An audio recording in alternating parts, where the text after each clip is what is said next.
Well, I think I'm with you, Zoe. I think that generally, sadly, for the team of the New York Excelsior, they don't look as good as they once were previously. I'm joined by Moxie, by the way, and I like Moxie, by the way, how, Danny's burgundy, as we call it, a red-ish kind of color, and then also Matt's black. It's almost like they're creating the Toronto Defiant, and so it's like the collaboration between those two. Yeah, they just need a fusion. They just need like the Dragon Ball and all the fusion, huh? We could probably, unfortunately, not do that because I don't think our colors blend together to make an Overwatch League team, but it's definitely going to be a blend of madness this next match because there is so much on the line. Because we saw Excelsior lose that first matchup today against Twisted Minds, they have to take this win against Toronto Defiant if they want to have any chance of being able to qualify in towards the playoff stages. Defiant, on the other hand, get the opportunity to immediately shove Excelsior out of the running. They just have to be able to win against Redbirds the next match a little bit later on in the day, and we're going to be kicking things off on Nepal. It's not going to be Sangsum, it's not going to be Shrine, it's going to be Village. So grab a Reinhardt, grab a Symmetra, grab a Mei, and get ready for a lot of fun as it's just going to be a race to this point. Over the top of the point, and like you mentioned, Moxie, New York Excelsior, a lot of playoff implications for both teams, obviously, for the Toronto Defiant, so they have to win this series here, and especially against the match of Twisted Minds earlier, not exactly a great way to give yourself that opportunity to win. And for Toronto Defiant, they move over to this high ground on the top side to take the duel with New York Excelsior. They drop the Mei wall early, and now New York Excelsior, they actually have kind of the advantage here against Toronto Defiant. Hydra does take a bit of damage, but Shockwave is fully charged up, kind of dealt with that turret, then teleported in the back line, goes on to Ultraviolet, immediately force out his heals onto himself, doing a great job pressuring out that immortality field already. New York Excelsior now use theirs, and actually New York Excelsior, although last series wasn't as clean for them, this one has off to a great start. Yeah, getting to pressure that immortality field out from Ultraviolet early on allows Creative to hold on to theirs and allows Excelsior to use it to springboard towards that aggressive position with one of theirs. Defiant, having lost that fight, are still going to keep running this composition, but they are going to be behind in terms of ultimate charge.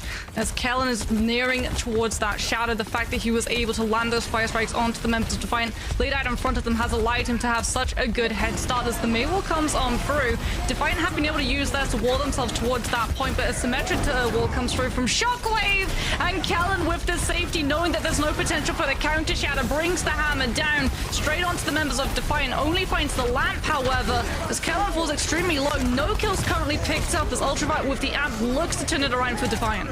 Yeah, great beat, re-engage, and also the kill on the Creative gets onto Ultraviolet as well. Kaluj, though, with that beat drop from OG was a bit late, but it does end up working out for them. And after that incredibly close fight, they flipped the point 45% for New York Excelsior, Toronto Defiant on the defense. Double-edged sword. If one team does more damage to another team, it does mean that the support ultimates for that team are going to be online a lot faster. And as a result, Ultraviolet does manage to get that. Amp does manage to keep everybody healed up and keep pressuring XL, as we can now see XL looking to TP, but Defiant have already been able to rotate around to meet them. They're just sitting on point waiting for Excelsior to walk towards this blizzard that speedily has. There's the wall to cut off their exit. Symmetric TP is attempted by Excelsior to try for the disengage, but unfortunately Speedly's already been able to freeze out so many of the members that they're not able to make it into the TP in time, and it's Defiant walking with a team kill. Yeah, Shockwave or Seiko using that Mei ultimate there.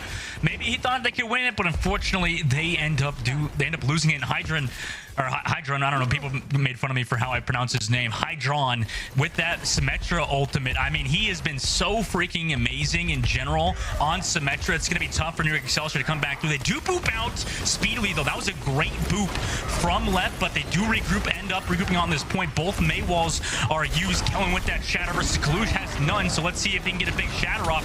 This would be huge if they could do it, but also Hydron has that wall still available. Then comes an amplification matrix with that fire strike, could enable Kellen to find a kill, but they do not. Now that Symmetra wall is popped, they opt to back it up. They don't want to go into the domain of the Defiant because Ultraviolet still has the amplification matrix and Kellen has that shatter. Now they move in. Mei wall committed from both sides, enabled Defiant still to hold on to this point. They're incredibly tight right onto the middle of this point. Kellen waiting patiently, but it's allowed Kalush to build the Shatter Ultraviolet committed the amplification matrix now around the backside. Defiant have moved, but they're Maywalled off from Seiko. Shatter now from Kalush doesn't connect on anybody, does connect on the Psycho. Counter Shatter, but it hits onto Ultraviolet. Is that enough? Kellen killed speedily and overtime ticks down, but Defiant are surely going to lose here on this round. We're so at the percentage, and York Excelsior flipped the point.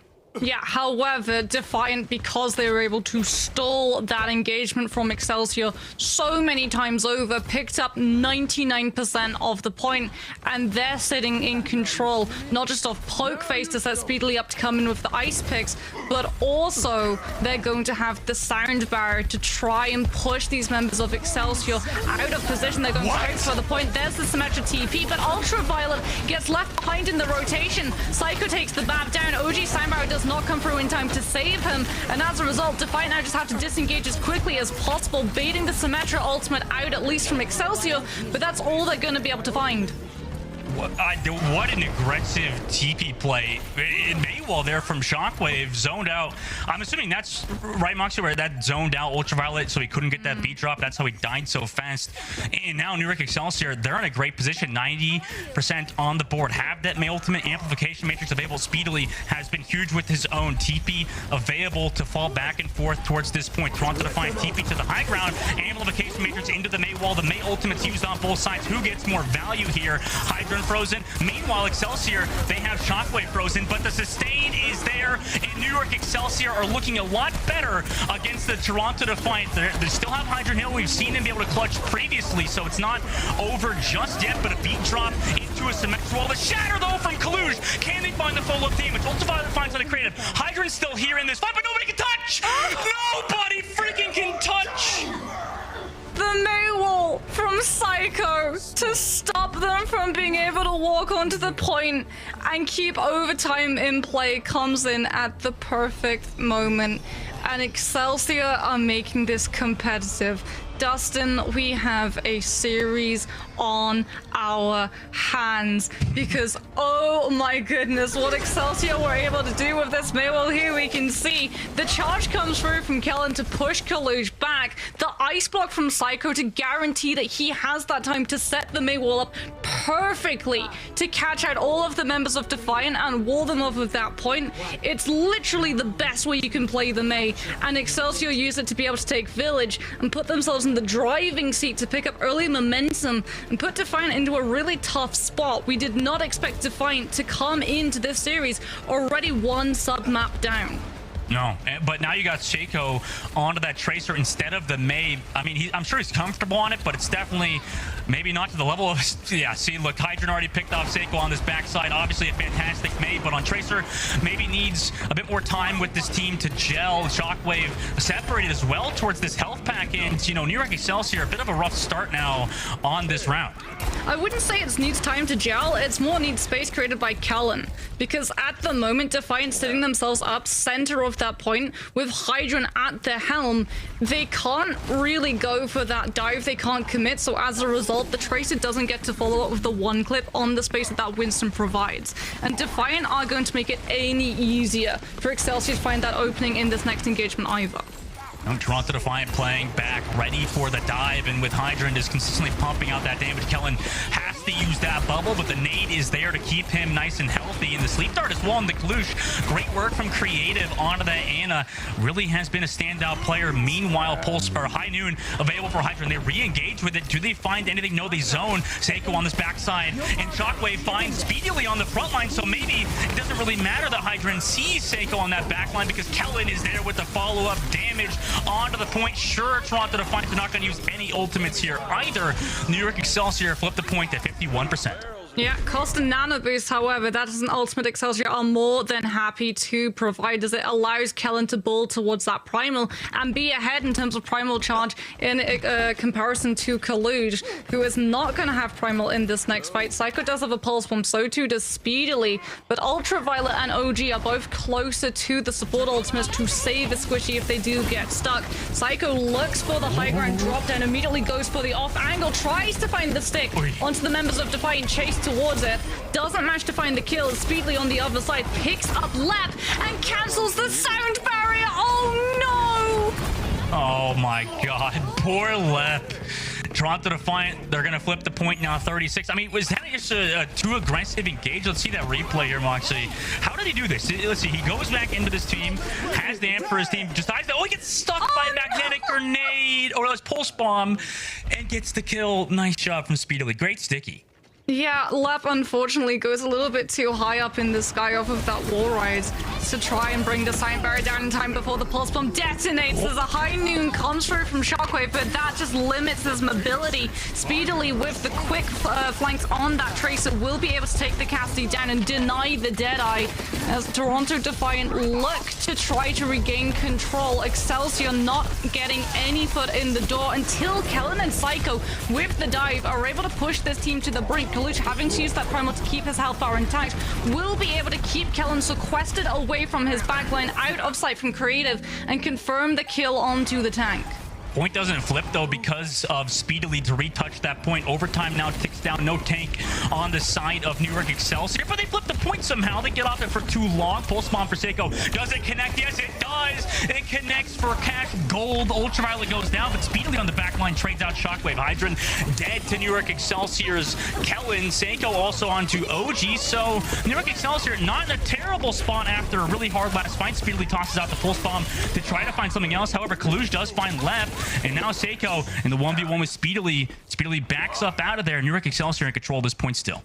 Excelsior going to have time to be able to return to this point, but not a lot of it as Defiant now immediately surge on forward, looking to find these members of Excelsior before they're able to keep that point in play. And indeed, that back out allowed Defiant to find the flip. Creative has to use the nano boost to push Kellen towards the back line onto Hydran, who was mid Deadeye. There's the ultimate, and Ultraviolet, however, is the one to go down. Shockwave moves forward with the Magnate, takes the Ana out of the mix, crucially before Nano Boost can come through from Ultraviolet and allow Kalush the staying power on this point. Excelsior with the target focus, deal with the Winston before the Primal comes through, and then turn and deal with the Casty on the side.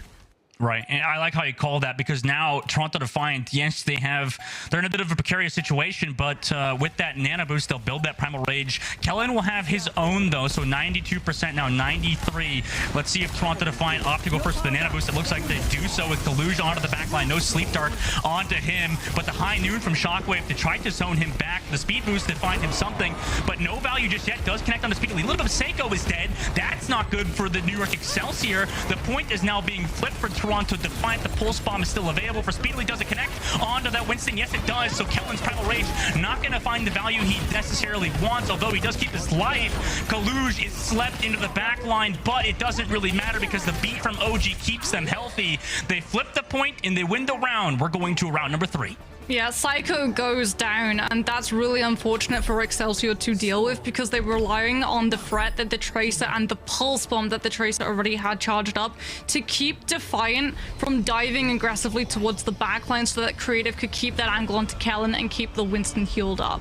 The Pulse Bomb is removed from the fray, and Defiant, as a result, immediately push onto that backline. Creative getting hit by the anti-nade, and then even then, the follow-up damage of Defiant making sure to chunk the Ana down as quickly as possible.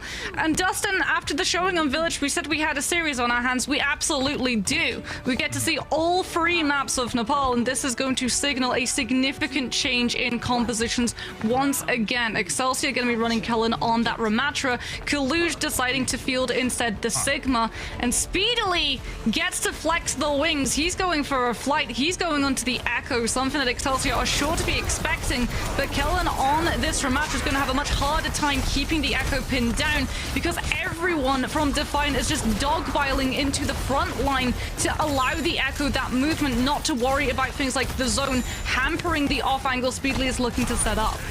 Yeah, Kellen then looks for that brawl engage onto Kaluj. This is their win condition. They get the lamp out, immortality field gone, and as is Kaluj. And now Speedily, Kellen just hits him with a backhanded fist. They close out on the entirety of Defiant. Ultraviolet rotates towards that point, but that's exactly what New York Excelsior have to do if they want to win the series. It's such a good bait as well from Excelsior to push Defiant into taking that fight inside that small room, because Speedily on the Echo, yes, he might have shift available. He's actually not able to use the full distance to escape the pummel that comes through from Kellen and catches the Echo. Speedily has gone a little bit more aggressive, wants to play towards that health pack and try and deal with the Ramatra and the shield with the beam, putting himself into line of fire for the pummels to connect. And as a result, we are seeing Defiant still taking the fight with the Echo, but this time it's at a much further distance to make sure that Kellen doesn't manage to just push through this entire team with Pummel alone. Oh no, Kellen went a little bit too deep. It looked like York Excelsior wanted to back up out of there. A little bit miscommunication from them, but that's what happens when your team is kind of just forming that synergy as the game goes on. They actually popped the amplification matrix from Creative, and maybe that could give Shockwave some kills, but no, Hydran snipes him out there, and unfortunately for the York Excelsior, that amplification, nice shot from OG, but nice, you know, honestly a little bit of waste of ultimate from Creative. Yeah, Excelsior, it feels like, unfortunately, saw an opportunity. Psycho uses the wall, and I think the call was for Kellen to move forward and try and pummel into the player stuck behind that main wall before Defiant were able to peel. But like you said, that leaves him in a little bit too forward an aggressive angle, and Speedily gets to just walk past the Ramatra and deal with the squishies behind him. The Shockwave does have a Deadeye built up to try and take Speedily out of the fight, but they have to bait him into actually going to the high ground for that to actually be able to connect. And Defiant come in with a Dragon Strike first of all, catch on to Psycho, so Excelsior can't even bait Defiant onto the point, drop the Blizzard and find the flip. The copy Ramatra then into Gravitic's Flux. The follow-up is there, but the beat drop from left did connect. However, he will eventually go down and speedily get the annihilation in the copy form too. He's just the better Ramatra at this point. I mean, that's the new April Fool's lines, right, Moxie? Where you copy you and she's just better. She's just better at your own character. Well, it also helps that Kellen was kind of lifted in the air by Kalush as well. So True. Defiant had all of the time in the world for all of those other players who weren't on that Ramatra and did have that health recharge from the Echo ultimate to scarper away from Kellen's damage. And as a result, we are heading towards Defiant still being in control of this point as they just dance around, out-rotate Excelsior. They are fully aware of the Blizzard that is still there for Psycho. Now that they've used the Transcendence, they do not want to have those players caught out in case they have to burn the Zen ultimate, and as a result it's literally just going to be footsie around all of these side lanes. Amp comes up for Ultraviolet, Kalush gets to shoot through, and with that extra damage added on by the Discord, Defiant just turn it into a ballroom blitz. 75% now for the Defiant. Excelsior, they've built up, you know, that May ultimate. They have the high noon, but Toronto Defiance rotates, Moxie, like you mentioned. They're just too clean. They're too smooth. And this map in particular is a great map for that Zenyatta Baptiste just to rotate around the backside. And for New York Excelsior, they're going to come in with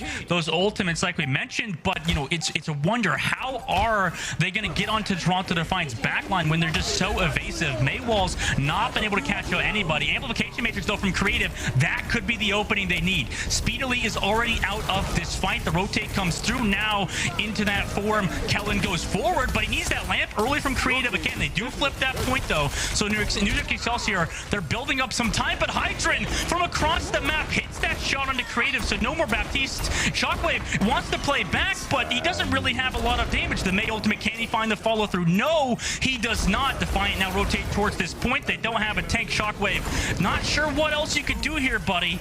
Speedily, he's still over the top of this point, but they don't have their tank just yet. Kellen now still back in towards this fight. Kalush here. Overtime takes down. It's almost gone, but New York Excelsior, they're trying to touch with the Lucio left, constantly playing back and forth at this point. Now comes that Gravitic Flux from Kalush. Does he find the kill? Yes, he does. Now without your tank again, I'm not sure how New York Excelsior do this. Toronto Defiant, after dropping map number 1, Creative does get Hydra on the backside. This could end up being something, but with only 2 members, no. Toronto Defiant are going to win map number 1.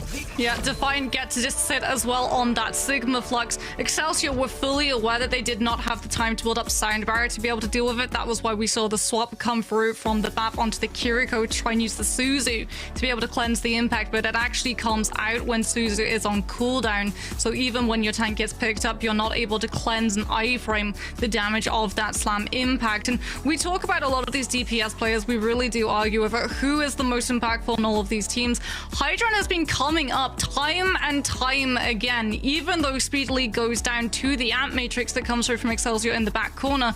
Dragon Strike does guarantee that it's only one player that they lose, and the second Dragon Strike cuts into that Amp Matrix, everyone from Excelsior has to scatter away because they're still pushing that Ramatra into the front line. They need to save the Mortality Field for when that Ram comes under fire.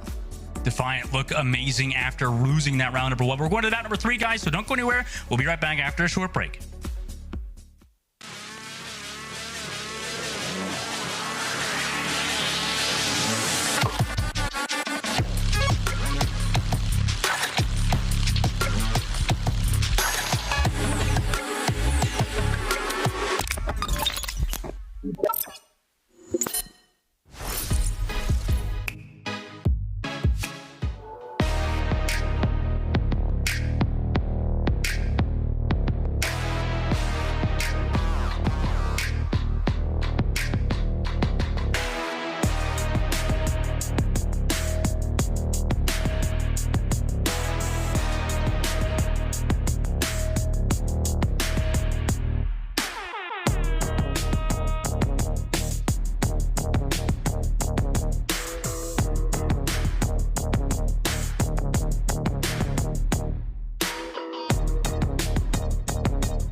Get down in the car, one time give it all.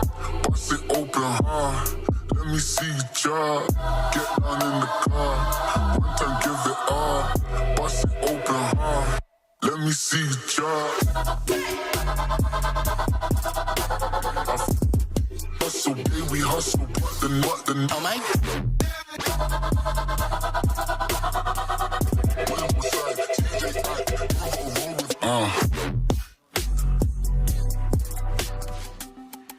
Welcome back, everyone. You're joining us mid-series between the New York Excelsior and the Toronto Defiant. You're joined by myself, Dustin, and Moxie, and we have a bit of a change-up now into map number 2, not 3, between these two teams. We didn't think it was going to be as close as map number 1 was, but now some substitutes coming in. The community is surely going to be asking what's going on because Surma Jed now will be coming in, and same with Sam. And Moxie, I want to talk about this a little bit just because I've worked with Kasoris, the coach for Toronto Defiant, and also I've understand from being subbed in and out as a player myself, it can be a bit confusing at times for the community to understand, oh, you know, why is this player being subbed in, especially when they already lost the map. But you guys have to understand, right, these kind of decisions are made way in advance. It's not like they're going to decide on the fly of things, you know, that they're going to sub in a player. And I'm sure they've decided the strategies to play Sam. I'm sure it's decided to play Surma Jed, and maybe they've had success in scrims. I know that with my coaches with the Atlanta Reign in season 2, they would always decide things based on win percentages in scrims, right? If I were to win certain maps more often than Kodak was, my counterpart, my other flex support when I was on the Atlanta Reign, they would always decide based on those type of things. So maybe Defiant's doing the similar thing where Sam's been winning more in scrims and same with Surma Jed. Yeah, it could definitely be map dependent as well, given how we order subs to come through, right? Map pick always comes through, and then teams get the option to be able to sub a player in or out. So Defiant know very much where they're going to be taken to, and I would fully expect Sam to be coming out on the Hanzo and Surma Jed to be able to either flex onto that Zen or onto the Kiriko, whereas Ultraviolet is a little bit more stuck towards that Baptiste, which has been working out so well for Defiant. Excelsior, however, we can talk about, we do know the composition that they're going to be running out with since they are on the defense. Shockwave going to be running that Hanzo, and I've already sung the praises of Hanzo over Cassidy on King's Row, especially when it comes to defending, access to the verticality, the ability to keep yourself safe as well in terms of not eating into the resources that is there for the backline, allows Kellen a lot more free reign to not have to worry about Lep keeping 2 players in his sights and putting himself into an over-aggressive position. Yeah, that's going to be something New York Excelsior are looking out for. But Kellen, you know, already having that pressure from Defiant at the statue, he's pushed all the way back. And Defiant want to capitalize, but Sam looking for that shot through the window. Sleep Dart committed. Kaluj finds creative. Sam through Hotel gets onto Kellen. And this is the hero pool that you want to see Sam on, by the way, too. Is we were wondering, was he going to be flexing onto that Cassidy? But playing that Hanzo obviously looks a lot more comfortable than previous matches. Yeah, he takes a gorgeous angle as well at the start of that fight, just climbing up towards the base of the statue, and he's able to spam Shockwave out from almost a single shot, right? Shockwave is coming into this next fight under 40% of the way to a Dragon Strike. Sam doesn't have damage ult charge to his name, but his job wasn't to find the kills. His job was to deny both Lep and Shockwave presence in the fight, which allowed the dive to come through and not have to worry about chunking through and sustainability. So the trace on Winston damage was all that was needed as Defiant pick up so much momentum, speedily surges forward, picks up Shockwave, and then hurls the Pulse Bomb straight onto Kellen's side to claim the Winston as well. It's tough. I mean, I think on the side, you know, Creative was looking for an angle, but it resulted in, yeah, that nade coming through perfectly placed from Ultraviolet onto that Hanzo to open up this fight. And now New York Excelsior, they have, what, Pulse Bomb for this next one, but Surma Jed's aware. Going to have the Zuzu for that right now. Toronto Defiant are going to set up in great positions, but Shockwave, you can't really do much about that besides speedily getting picked off there from Shockwave. That's a great shot. Should give New York Excelsior this positioning to go forward. Defiant off to play around the pub side, fall back towards the library. They'll get speedily back towards this fight if they don't get any kills here. So New York Excelsior, they're going to back up, but maybe Defiant off to press the go key here. They have the nano. They pop it onto the Winston of Kaluj. Does he find Shockwave? Shockwave goes low. No, he's back onto the Ana. So it's a 1-for-1 trade. Shockwave gets speedily, but Kaluj trades out left. Now Kaluj knows the Hanzo's not in this fight, so he decides to fall back towards the cart and help peel off Kellen and the rest of New York Excelsior, who went into his backline. So it's getting a bit confusing now for York Excelsior, and maybe this is where they thrive. 2 kills for them, Dragon Strike to the back of the pub, and York Excelsior, pretty solid hold for them right now.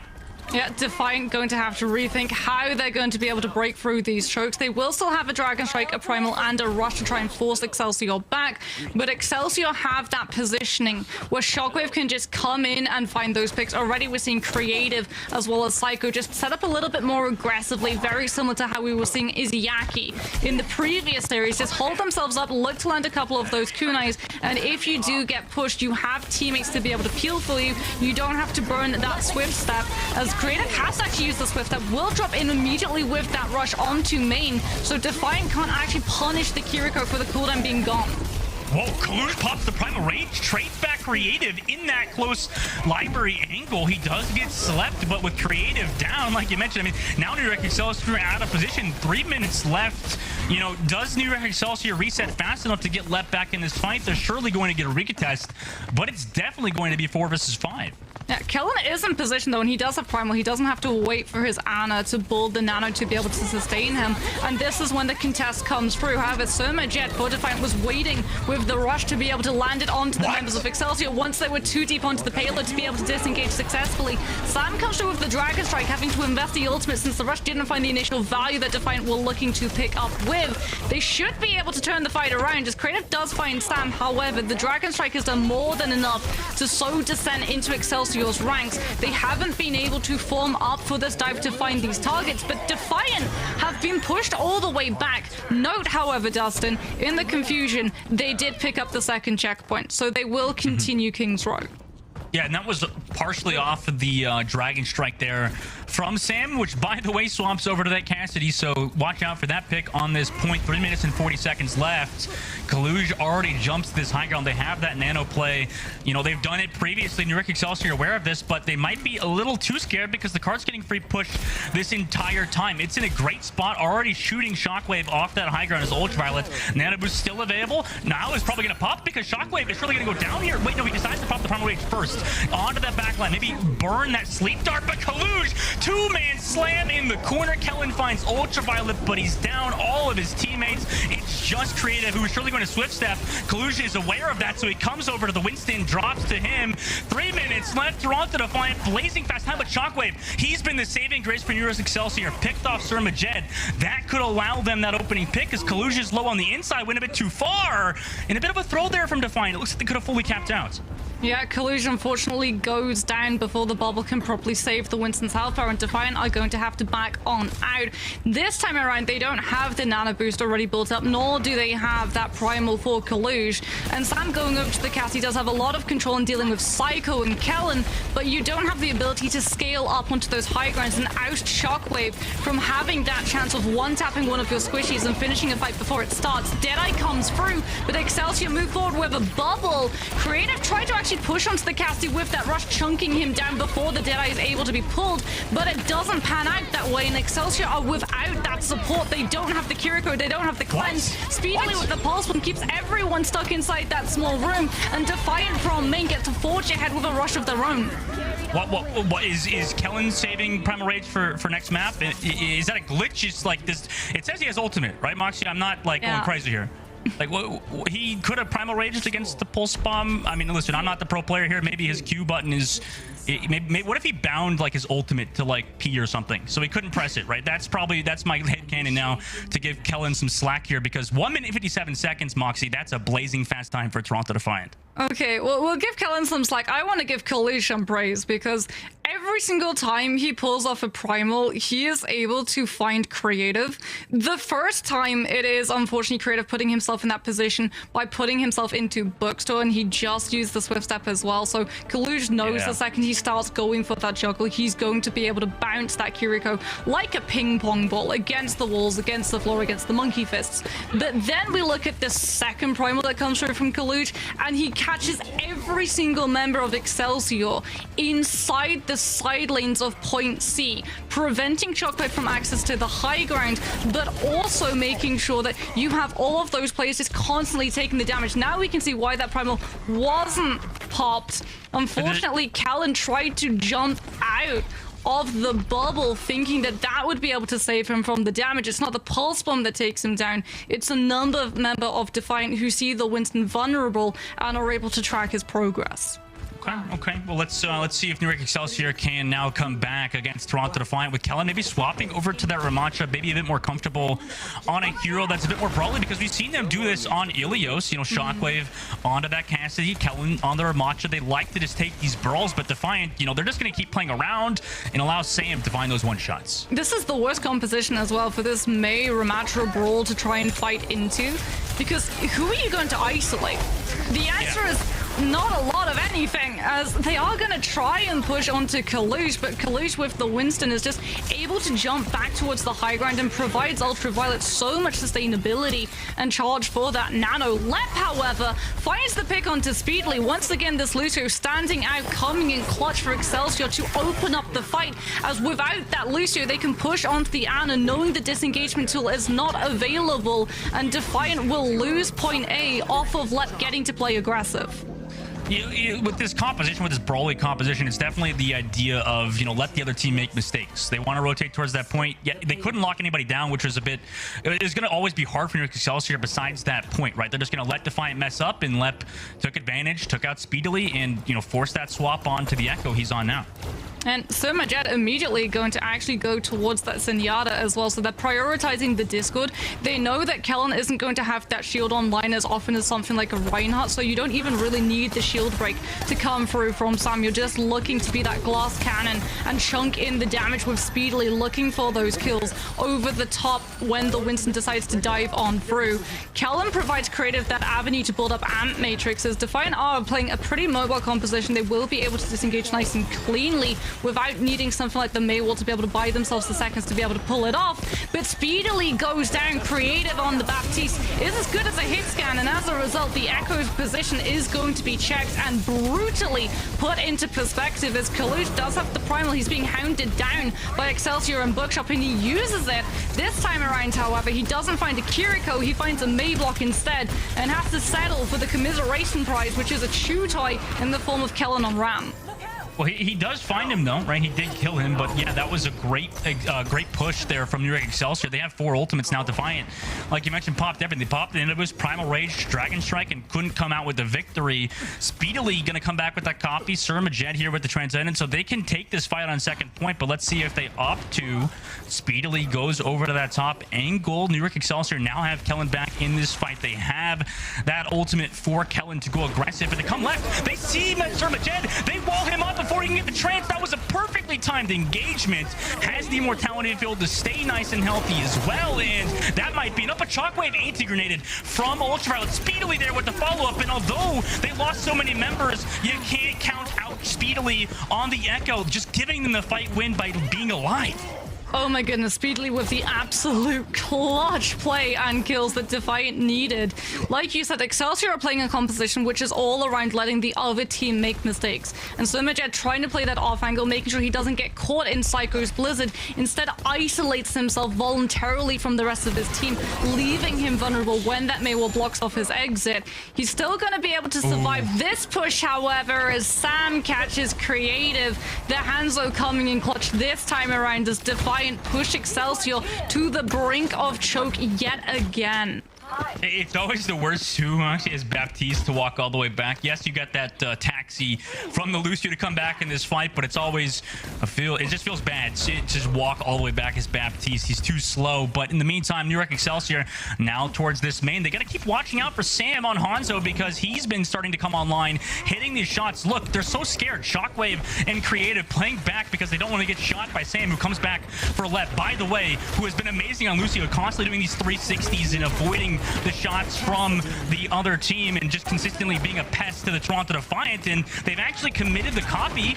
Maybe they're just going to wait it out, but Defiant, they want to win now. They come over the top with the copy. Speedily going to go a bit aggressive because he knows he can afford losing the Cassidy and just going back towards the Echo, so he does lose that copy. Now Kellen Kellen goes aggressive. Is he going to pop the Annihilation?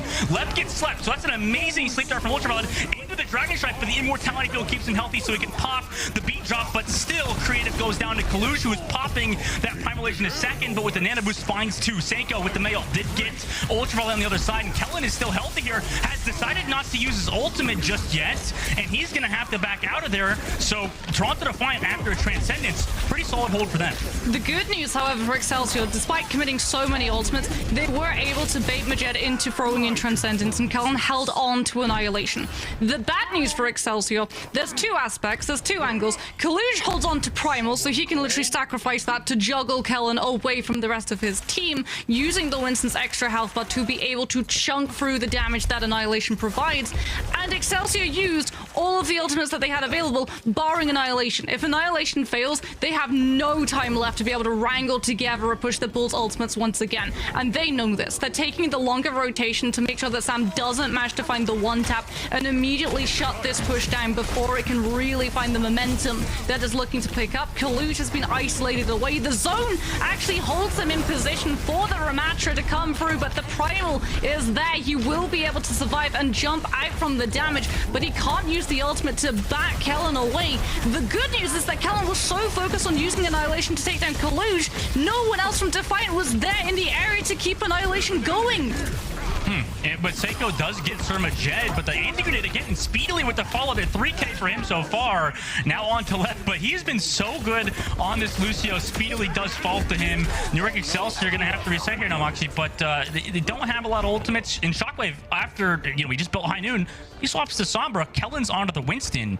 Wow. And Psycho's on the Tracer too. They have to go for fast taps. They have 10 seconds left. They do not have the time to be able to walk with things like the Mei and the Casty back towards the payload. They have to throw themselves onto it right now and try and find a pick to push Defiant back, because Ultraviolet has the Nano Boost. All he needs to do is play out of position, connect the Nano Boost onto either Kalush speedily, and this game is done.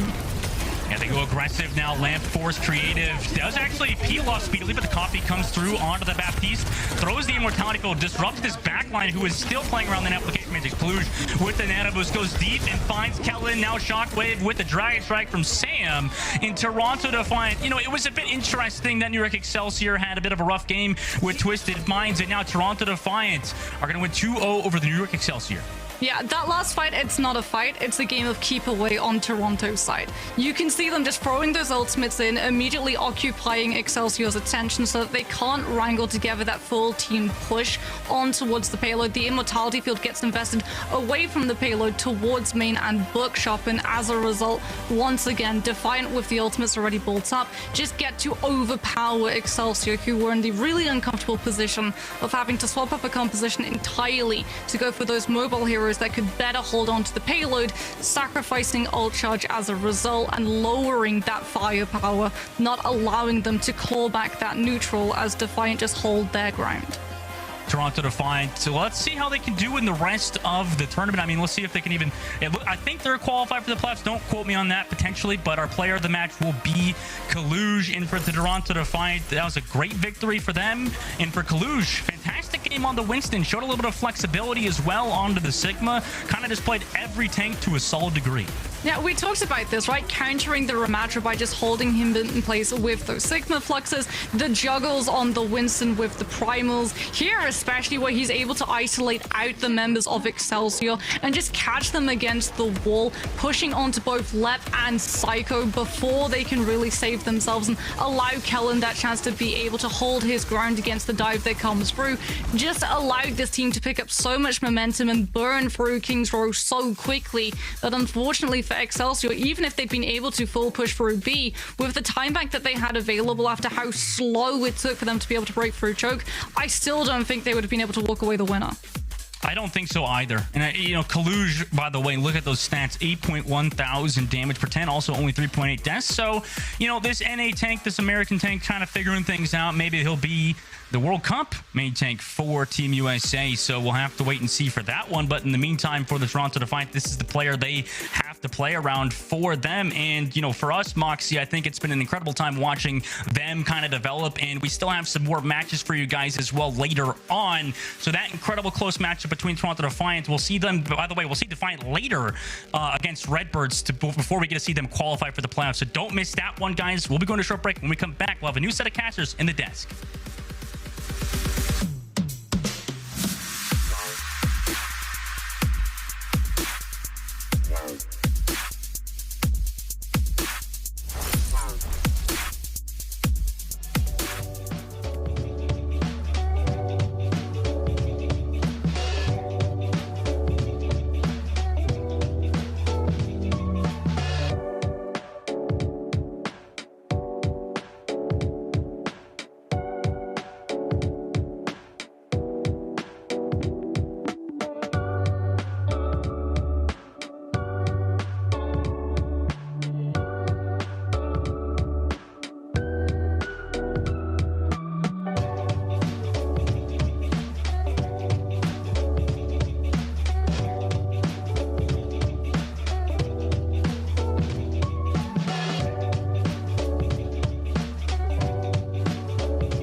Welcome to our game break. Here is the Watchpoint desk for you. Zoe, joined by Danny and Matt, and we got some action to talk about. Toronto ends up getting the W.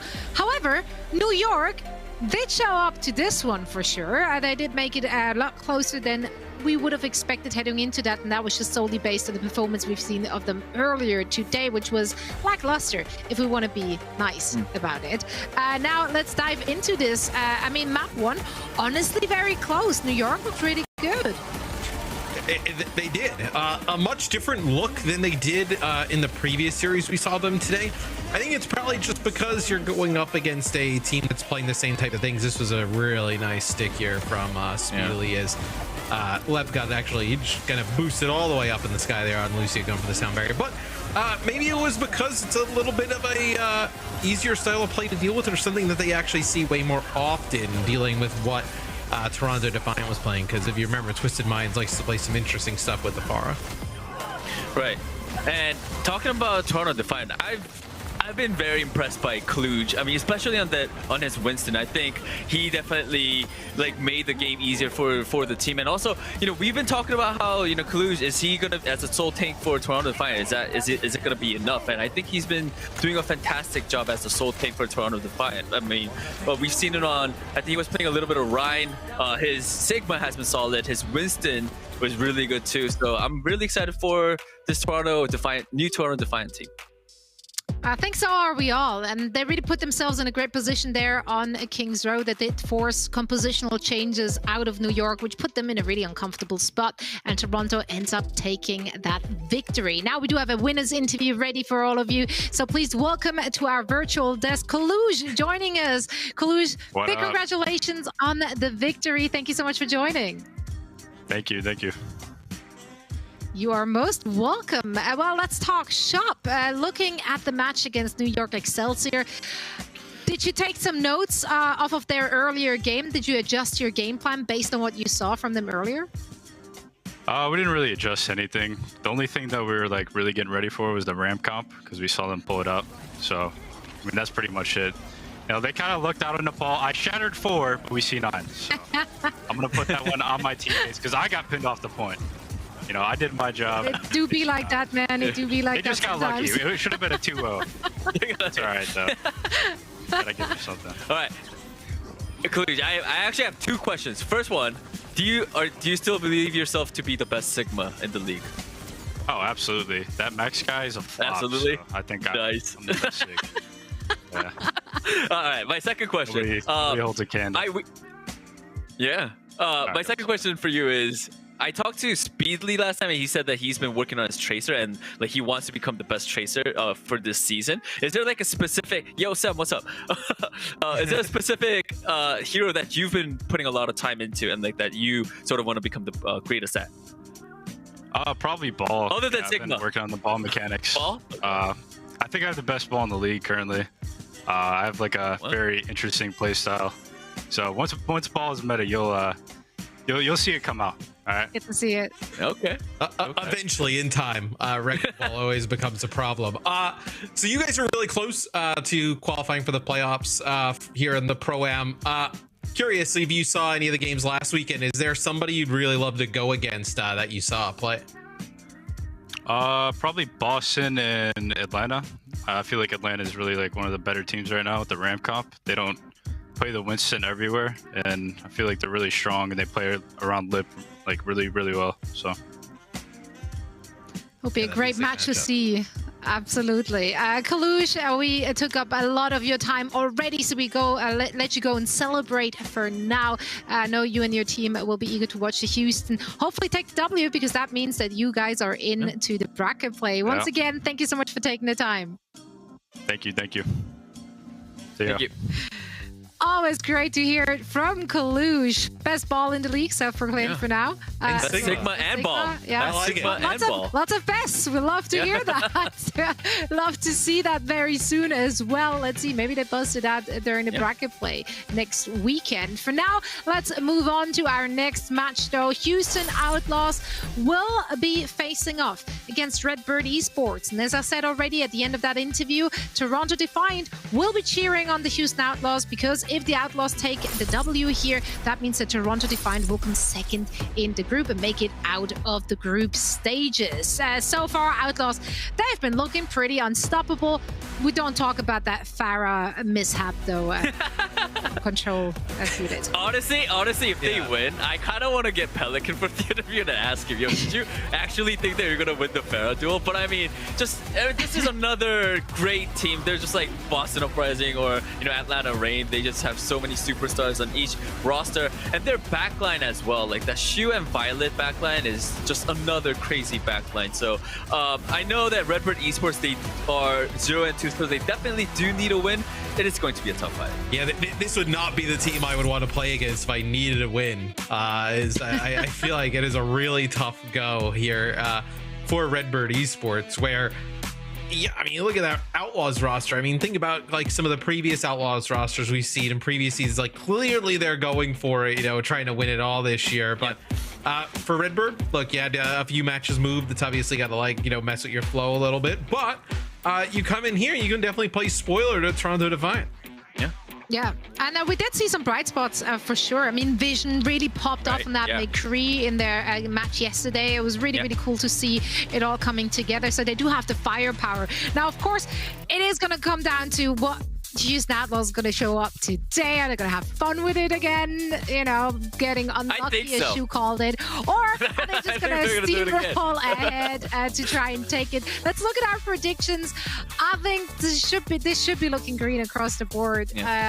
Much love, of course, to the opposition, but Houston Outlaws should have this one in the bag. Yeah, I mean, Visions was definitely like a standout DPS from Redbirds for me, Redbird Esports yesterday. But I mean, yeah, it's Houston Outlaws. Whether they have fun or not, I think, Houston has it at the back for this one. It would be very difficult to take Redbird Esports. I love their logo. It's very to the point. It's a red bird with an E. But I feel like the Outlaws, you know what you get. Yeah, you know what you're gonna get. I feel like though the Outlaws, at least for now, we know what they're gonna get, and they put together 5 players who are in the top 5 at worst of their selective roles in the world, let alone the league. So I feel like they have a pretty nice advantage going into this one. Yeah, but this will be the David versus Goliath story that everyone has been waiting for. The biggest Goliath. This is about as Goliath as it gets for this David. Let's see if they can make a dent in the Houston Outlaws armor, which looked pretty darn spotless so far. And now I have the utmost pleasure of handing it over to what I believe might be my favorite casting Archon. Are you ready for this? Yeah. Okay. Neck day. Because it's not the leg, it's a different body part because Necron, leg. Oh, Necron. Boo me. Okay. I tried. All right, bye. Yeah, that was a good try, so. Thank you for this absolute crime against English language. So what yes. do you mean? I think it's brilliant. Like if you do leg day, why not? Like you see people with like giant neck muscles, and also I kind of like the idea that I get my very own day in the calendar year. So I love it. Zoe, you're a gem. Thank you so much. It's the day when everyone just goes out and does their shrugs, get the traps working. And you know what? Matt's right. The Redbird Esports logo, very nice. We've got the red bird and we've got the E. But the question is, Necra, do we have the sports that are needed to take out the Houston Outlaws? It's do or die for Redbird today. As we head over to Lijiang Tower, I do believe this is Redbird Esports' choice as the home team, so maybe we'll have to see if they can tempt Houston Outlaws into some further silliness. Yeah, which bird is the word here as well, as we see Pelican in the starting roster for the Houston Outlaws. I really want to see how this one goes because there are tons of stakes on the line here for this particular match. Houston Outlaws have already clinched it into the finals coming up next weekend, but Redbirds still have a chance to play spoiler or at least make things a little bit more difficult here for Toronto Defiant down the road if they are able to get the upset over the Houston Outlaws. I love the looks that we're seeing so far though, leg day, from the compositions they're hovering over. Fearless playing the Wrecking Ball would be a fairly unique look. Choice. Like, he's played it a little bit in the past, but of course, most well known as the premier Winston in the world. Houston Outlaws, here we go again. Pelican is once again coming out on the old pharmacy. Redbird Esports are going to have trouble challenging this with the more short-range hit scan that they have, but may have a much easier time getting on top of a vulnerable target like Shu. Yeah, I wonder if Vision might be able to get a hack, though, with the Sombra. It feels like a really smart choice to have as a counter pick into the Wrecking Ball from Fearless. So it feels like Redbird Esports did do some of their homework. But if you're able to at least get away from Pelican, maybe you're going to be in a little bit of a better spot here. But this is vulnerability. Pelican in the back window. Redbird in their sights. Oh, yes, the Redbird are there, but the Greenbird simply better. Grathan falls on down, and Renko's forced to flee away with the anti-nade of Shu nipping at his heels. Redbird will not even gain control at the beginning. And Houston Outlaws now can play defensively. Yeah, you can see Happy actually is starting to scan there with the Tracer pistols to try to see if Vision is going to pop their way through the window. Does get a nice hack on a Fearless, though, to kick this off.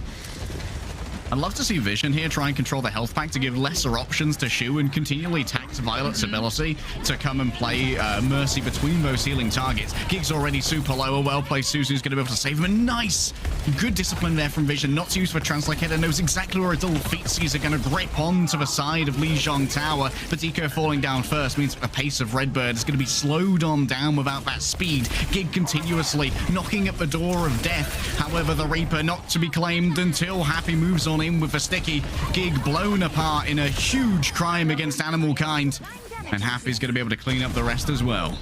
Yeah, look at how much support Violet has been putting into the team. Not only is Shu able to really focus on being able to get the antis down, but yeah, they don't know. Like, they don't know. I mean, maybe they know now. Pelican's going to be able to make a quick pivot right on out of there, but still is prepped and ready to go. Especially after Gig is going to be able to get the first pick onto Shu. You might be able to see this justice. Oh, there's no way. I hope that was called, but if not, profoundly unlucky for Gig. Oh, God might be good, but gravity is not to the fledgling Winston, as Fearless just sends him down into the pits. I hate that for Redbird Esports. That is just really is the most unlucky here. And the fact that you're looking at like so many ultimates here in response, the Outlaws are gonna go ahead and get the first of the throw with the minefield right down on the point.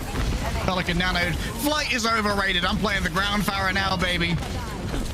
Not going too high up into the air. Violet pops the Valkyrie. Yes, Shu has been lost, but there's plenty of healing to be found from those split beams. Watch out for those mines on the field. They're going to make locomotion for the Tracer. Mighty unfortunate as Grathan managed to find perhaps a stick there onto Pelican, or maybe Pelican just sat upon it like a mother goose upon an egg, as Houston Outlaws will complete their cap.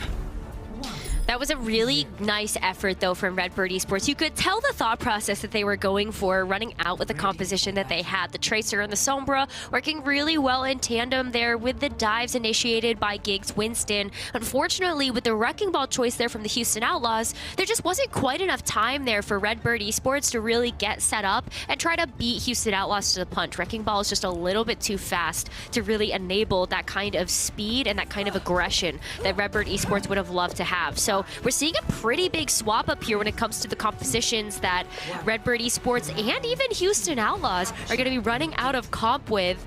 We've got the Reinhardt and the Mei composition here, that brawl coming out from Redbird Esports. And Lightday, what do you make of the Roadhog pick here from Fearless? Oh, I'm staring down the Goofton Outlaws over here, going full silly. The Roadhog here, you can see that Fearless is just sitting on the bridge at the moment. Fearless is looking for an environmental kill and nothing else.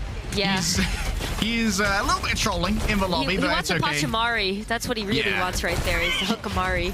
He's got to catch Amari. Yeah, that much exactly. is for sure. Deco taking a look at the actual angles that have been found here by Houston Outlaws. They're playing this goofy, but they're also playing it smart, as it's going to be an isolation onto Gig. Charges back to the safety of the herd. They're like wildebeest here, Lemon. The Houston Outlaws are looking for a weak child to pick off from the mass. I'm like Lemon Light over here. I surely did not just hear you say that one. Oh, no! Oh, how embarrassing. That's a voice line, like Day. We might need to have to redo the video for that one. But hey, look, Renko's going to go ahead and throw down the amplification matrix, but Happy's in the back line right now. Oh, my God. Oh, this is big from Happy. Just continuing to take duel after duel, but Vision, when the chips are down, this man clutches up. We know that Vision is an incredibly clutch hit scan player. And I'm not Yes. sure why Violet has decided to play the Moira here. Of all the options, Fearless finally decides to log out from his Goofy.net account and move over to a Wrecking Ball instead. Hey, I mean, the Roadhog would have been really nice to try to get a quick, aggressive pick here, but Vision's going to go ahead and lock down a lot of these entry points with the Deadeye that he earned in that last fight. Coalescence coming on through. Remember, that penetrates through the barriers. It's been a while since we've seen that in the competitive sphere. It takes a while to get through the wall as well. The DPS simply not enough. But Gig, a victim of the orb. I love it when Moira moves in and says her secret line. It's Morbin time. And now Happy, once again, round the back on the signature angle, out of the ice block and into the fire. Happy might be chased out here, but no, the rest of the Outlaws will be happy to move around Redbird. And Rose now, they get to play this defensively. Yeah, they really do, and I think that's exactly where Houston Outlaws try to find their comfort zone here, and I think that it makes it really hard now for Redbird Esports on this composition to try to move back in. The May and the Reinhardt work so much better when you're able to just lock down these defensive points when you have control, so now they're going to have to try to get back in, and look at this. I mean, Fearless really does have no fear here, just kind of sitting on top of those high grounds, waiting for the perfect moment to try to disrupt the backline. Fearless moving over now around the side. It's going to be a blizzard that's mostly avoided here by the ice block. Brathen, nothing to do after that. And now Fearless returns to the center to roll on around, drop his own minefield. Happy doesn't know that the May is behind them. Green square comes through, but it's the double orb kill. No way from Violet. All the orbs are popping off today. Vision and Renko find themselves destroyed by the damage orb. Somewhere Samito is screaming in pain. Pain and suffering, I think, is exactly what Moira might be saying right now, but I think the Moira choice here is actually quite smart. You can't block the incoming damage from a Coalescence, which Violet is going to be quickly working up towards as we're starting to approach last fight territory here, Like Day. Geek with a slam, but who's going to be the target of this? Maybe Fearless. A solo slam might well be worth it. The flip will come on through. The question is, very much pranked, my brother, very much pranked. And now it's for Coalescence moving through those shields. A little bit of healing for everybody, and a very risky peek here of the window. Remember, those fire strikes can one-shot a squishy hero. Pelican actually blocks the incoming blizzard with a wall. What a Chad on the May. The map editor, as strong as ever here in Overwatch, as Happy's taken down by Renko. The conflux of hit scan aim, more than enough to try and take out that unpocketed Farah on the side. Still, Vision now on the off angle. Going to be hard to try and dislodge, but here comes the kill squad. Both the Kiriko and the May are more than enough to remove the Cowboy from contestation. Violet beat down by Grathen as Gig is desperately looking for a target with all of his extra health to try and work with. He's got like 1 billion hit points, but it's still enough to try and hold on to this. Why is everyone peeking the barrage? Your guess is as good as mine, Rose. Certainly not the most intelligent play, but hey, Happy is eventually going to fall. And now, overtime still in favor of the Houston Outlaws. Gig remains with healing at his back. A minefield could be enough here to try and clear the point as Fearless slams down upon the Reinhardt and lays down those orbs of death. Not going to be grinding out, though. Home